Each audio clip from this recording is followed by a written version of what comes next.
The signal pulsed again on the monitor, steady, unchanging, just as it had for 37 years. Lieutenant Kara Voss leaned closer to the screen, her reflection ghostly against the dark background of space. The signal shouldn't exist. Not after all this time. Still there? Captain Mercer asked, stepping onto the bridge of the scout ship Pathfinder. Yes, sir. Same pattern. Same strength. Coming from grid sector 19B. Mercer frowned. His weathered face showed the strain of 3 weeks in deep space. That's beyond the outer colonies. Nothing out there but dust and radiation. The signal disagrees, Kara said, tapping the screen. The bridge crew worked in tense silence. The war had made everyone jumpy. 6 years of fighting the coalition had taught them that unexpected things usually meant danger. Could be a trap, Security Chief Dax said from his station. His hand rested near his sidearm, a habit from too many boarding actions. Mercer studied the star map.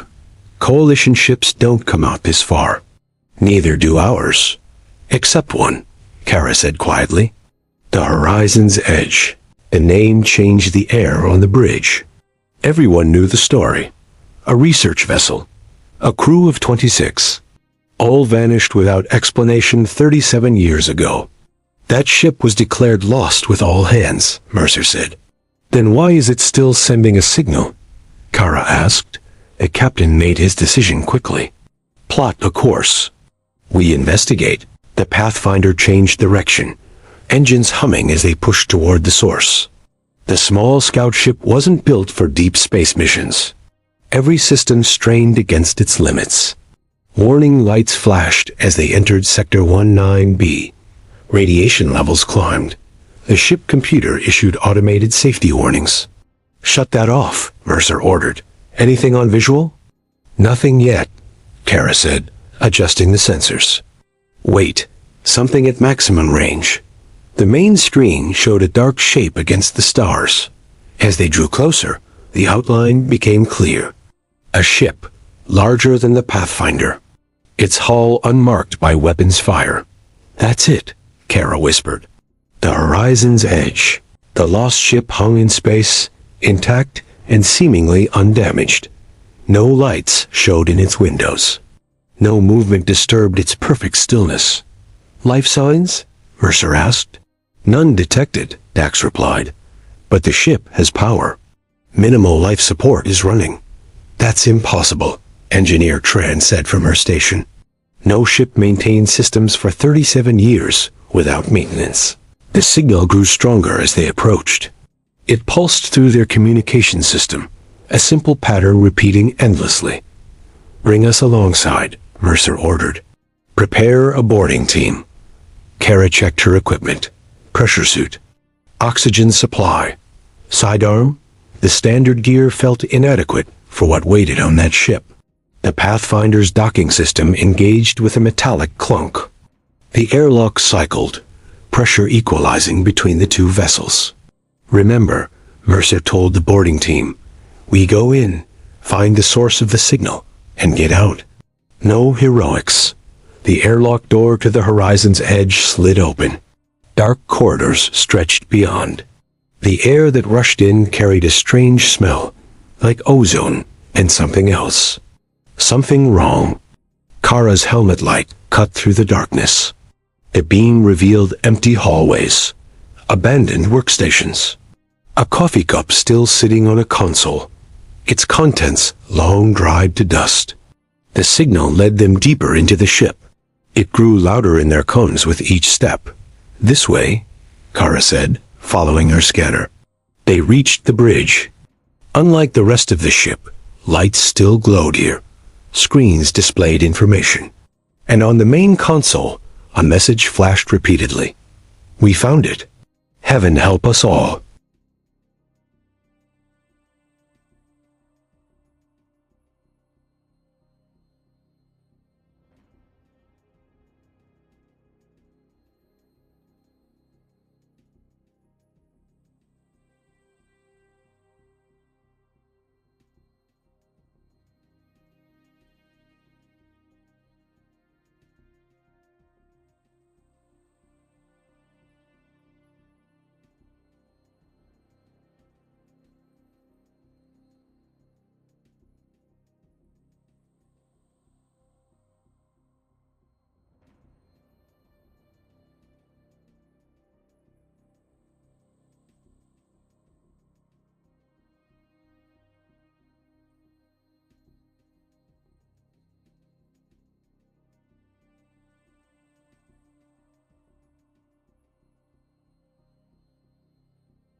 changing them.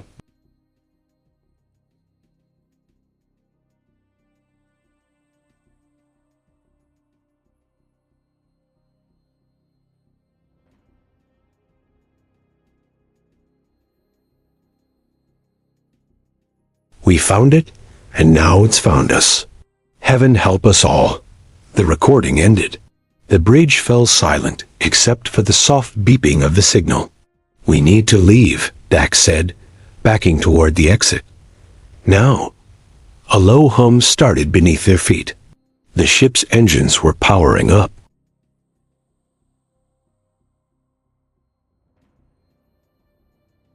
No one's down there.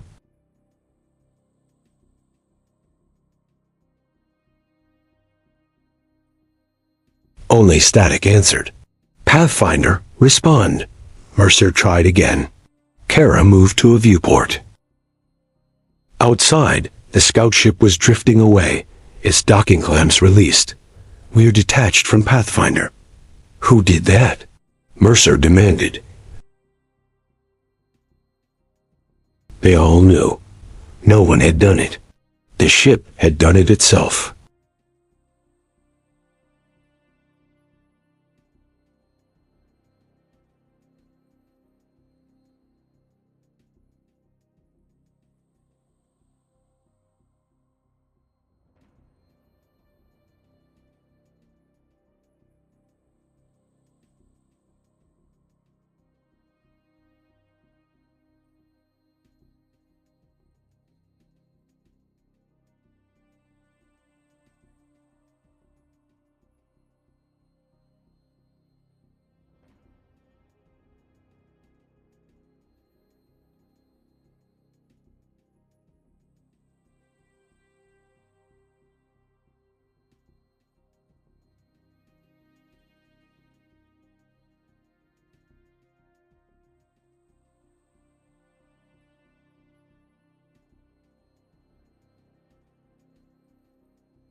Brace yourselves, Mercer shouted.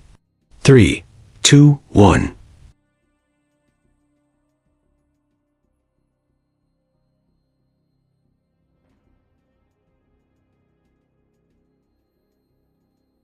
When the emergency lights came back on, Kara looked out the viewport again. The stars were wrong. The patterns unfamiliar. Where are we? Dax whispered. On every screen across the bridge, new words appeared. Welcome back. We've been waiting for you. Welcome back. We've been waiting for you. The words glowed on every screen. Kara felt her heart pound against her ribs. The air seemed thinner inside her suit. What does it mean, welcome back? Dax raised his weapon, pointing it at shadows. We've never been here before? Captain Mercer tried the door again. It slid open this time. We need to find the engine room. Shut down whatever's controlling this ship. The corridor outside the bridge was dimly lit by emergency lighting. Their helmet beams cut through the darkness, creating moving shadows that made Kara flinch. Stay together, Mercer ordered.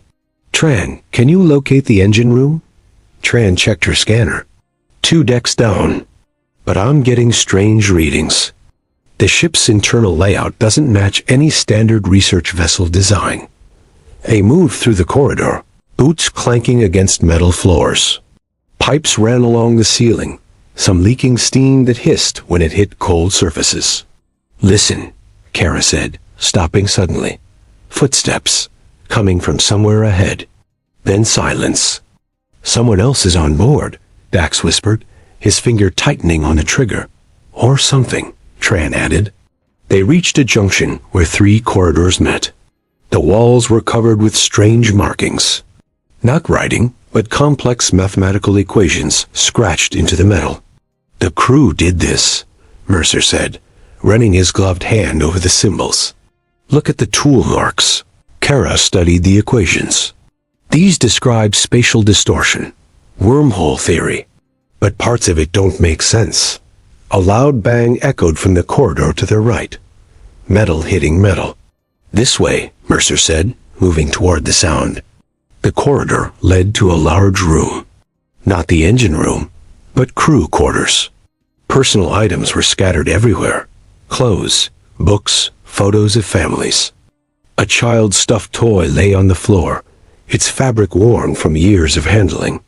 "They left everything behind," Kara said, picking up a journal. The last entry was dated the same day as Captain Way's final log. Dax checked a side room. "Captain, you need to see this." The walls of the small room were covered floor to ceiling with more equations. In the center stood a makeshift altar built from ship parts. On top sat a strange object the size of a fist. It pulsed with faint blue light. "Don't touch it," Tran warned. Too late. Dax had already reached for it. The moment his fingers brushed the surface, the object flared bright. The ship's lights flickered. "What did you do?" Mercer demanded. "Nothing. I barely touched it." A new alarm sounded, different from the others, more urgent. "Warning," the ship's computer announced. "Containment field failing. Breach imminent." "What containment field?" Kara asked. The floor beneath them shuddered. The walls groaned like they were under immense pressure. "We need to move," Mercer said. "Now." They ran back to the corridor. The lights were failing, plunging sections into complete darkness. Their helmet beams bounced wildly as they ran. "The engine room is just ahead," Tran called out. The door to the engine room was sealed. A red warning light flashed above it. "Quarantine protocol active." A sign read. "Override it," Mercer ordered. Tran worked on the control panel. "I can't. It's locked from inside." Something moved in the darkness behind them. A shadow darker than the surrounding blackness. "We're not alone," Hera whispered. Dax spun around, weapon raised. "Show yourself." The shadow moved closer, taking form. Almost human, but wrong somehow. Its movements were too fluid, too precise. "Hello, visitors," it said in a voice that sounded like multiple people speaking at once. "You've come a long way." The figure stepped into the light. It wore the uniform of the Horizon's Edge crew. The name tag read Captain Way, but his eyes were solid black, reflecting the emergency lights like pools of oil. "You shouldn't have touched the key," Notway said. "Now the door is opening, and they're coming through." Dax fired without hesitation. The blast hit Notway square in the chest. The figure stumbled back, but didn't fall. No blood, no wound, just a scorched uniform. "That was unnecessary," Notway said, looking down at the burn mark. "We mean you no harm." "What are you?" Mercer demanded, positioning himself between the creature and his crew. "I am Way, and I am not Way." The figure's head tilted at an unnatural angle. "We are what happens when humans touch the beyond." The ship shuddered again, harder this time. Metal groaned throughout the hull. "The containment field," Kara said. "What is it containing?" Notway smiled. The expression looked raw on his face, like he was copying a behavior he'd seen, but didn't understand. "The door. The one your people found. The one they opened." Tran was still working on the engine room door controls. "Captain, I can't override it, but I might be able to hack into the ship's systems through this terminal." "Do it," Mercer ordered without taking his eyes off Notway. "The original crew?" Kara asked. "What happened to them?" "They became like me, changed, improved." Notway's black eyes reflected their helmet lights. "Some accepted the gift. Others fought it. Those who fought are gone now." The terminal Tran was working on suddenly lit up. "I'm in. Accessing ship logs." Data scrolled across the screen. Mission parameters. Research notes. Personal logs. "They found something in deep space," Tran reported, reading quickly. "An object that didn't register on normal sensors. They brought it aboard for study." "The key," Notway said. "The key to the door between realities." Another violent shake rocked the ship. Warning lights flashed throughout the corridor. Containment failure in 30 seconds, the computer announced. We need to restore that containment field, Mercer said. Tran? Working on it. Her fingers flew across the terminal. The engine room has been modified. They converted the main reactor to power some kind of energy barrier. Nutway took a step forward. Dax raised his weapon again. You cannot stop what's coming, Nutway said. The door is already opening. They are already here. Who is coming through? Kara demanded. The ones who made the key. The ones who wait between worlds. The ship's internal lights suddenly went out completely. Only their helmet beams remained, creating small islands of light in the darkness. Got it, Tran shouted. Engine room door override. The sealed door slid open with a hiss. Beyond it lay not an engine room, but a vast chamber that shouldn't have fit inside the ship. The walls were covered with the same equations they had seen before, but these glowed with faint blue light. In the center of the room floated a tier in space itself, a vertical rift that pulsed and widened with each passing second. Beyond it, shapes moved in darkness. The containment field generators are there, Tran said, pointing to equipment surrounding the rift. We need to restart them. Nutway moved with impossible speed, blocking their path. I cannot allow that. Dax fired again, and again. The creature barely reacted to the hits. Run, Mercer shouted, drawing his own weapon. Get to those generators. I'll hold it off.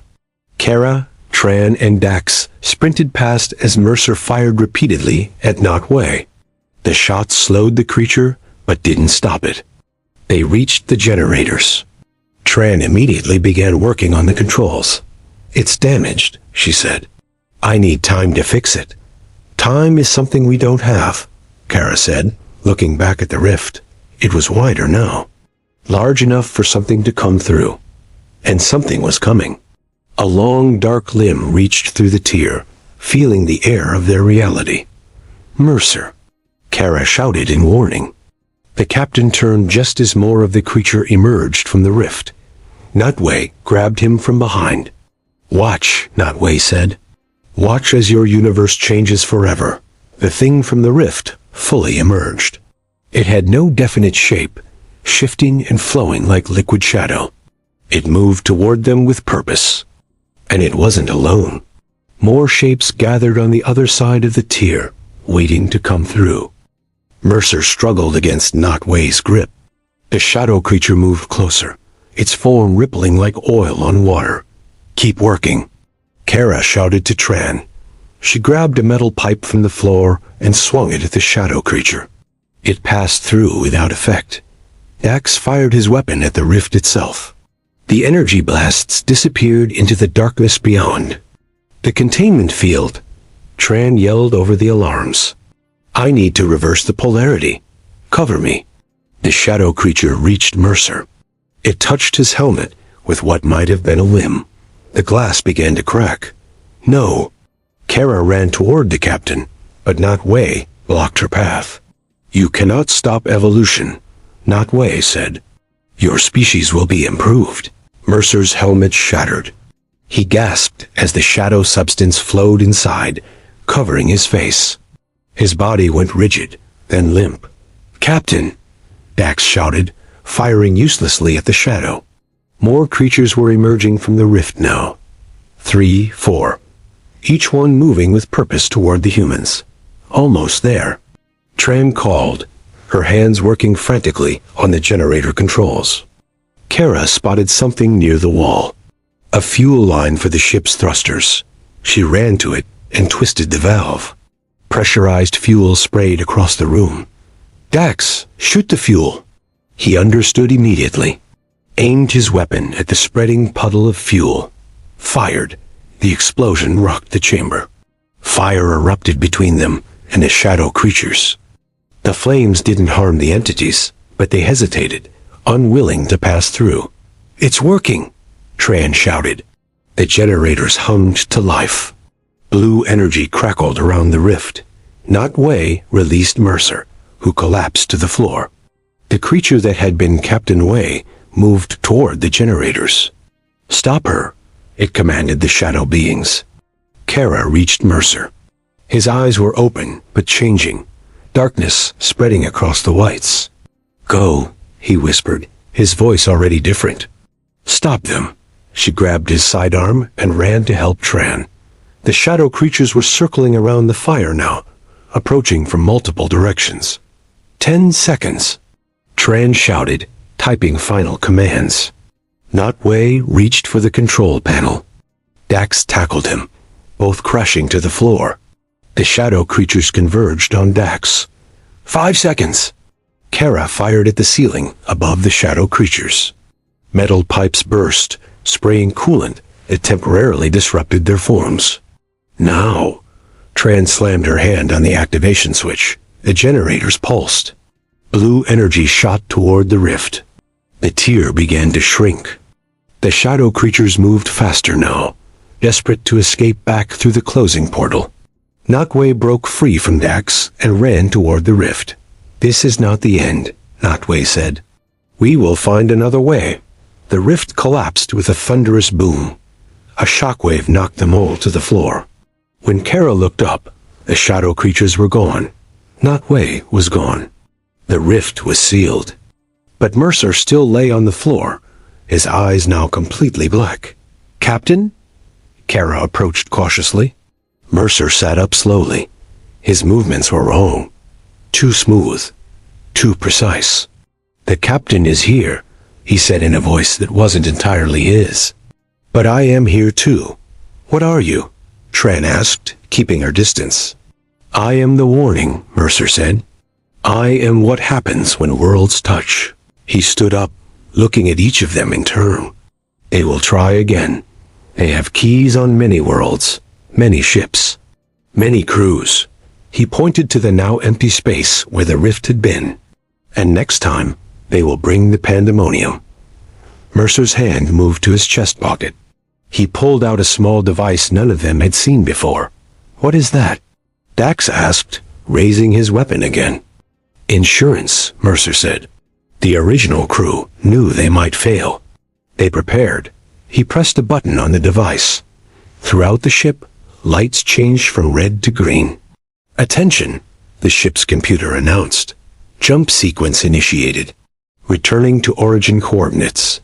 Mercer smiled with too many teeth. "We're going home," he said. "And now you know what's coming."